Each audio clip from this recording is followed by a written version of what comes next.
ሰላም ክብራት ተኸታተልተና ኣብ ዝተፈላለዩ ቦታ ኮንኩም ነዚ ድምጽን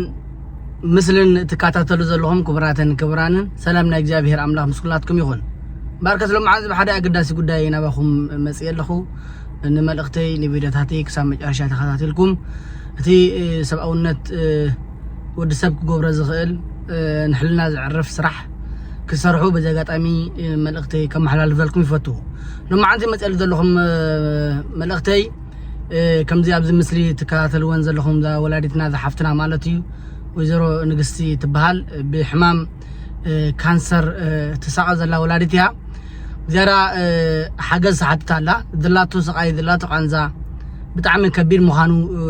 ነይሮምኒ ስለዚ እቲ ምስልን ቪድዮን ተከታተልና እቲ ንሕልናና ዝዕርፍ ንእሽቶ እግዚአብሔር ክፈትወልና ንዓውን ካብቲ ዘላቱ ስቃይ ንምንጋፍ ዓቅምና ክነበርክተላ በዚ ተጻሒፍ ዘሎ አድረስ ናይ አካውንት ባንኪ ናይ ባዕላ ቴሌፎናት ሆነ አሎ ናብ ደውልኩም ደሃያ ክትገብሩ አነ ሓውኩም ክጽውዕኩም ፈቱ ምክንያቱ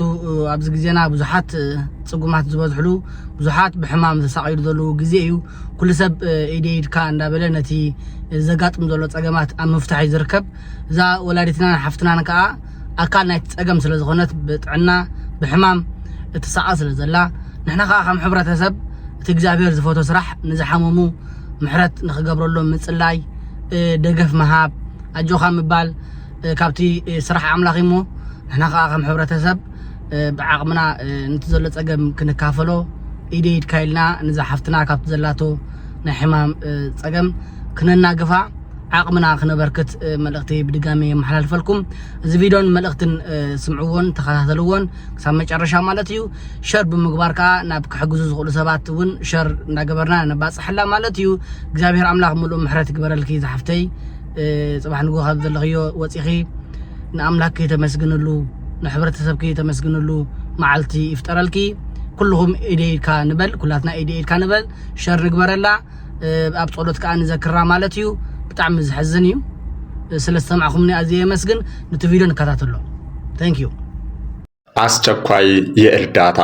ጥሪ ማንንም የቆመ ቢመስለው እንዳይወርቅ ይጠንቀቅ ለእህታችን እንድረስላት እህታችን ንግስት ኃይለ ሥላሴ አስቸኳይ የእርዳታ ጥሪ ትሻለች አሁን የምትገኘው በመቀሌ ሆስፒታል ሲሆን እህታችን ባጋጠማት የካንሰር ህመም ምክንያት በመሰቃየት ላይ ትገኛለች ስለሆነም አሁን ላይ እህታችን የደጋግ ሰዎችን እጅ ትሻለች እኛም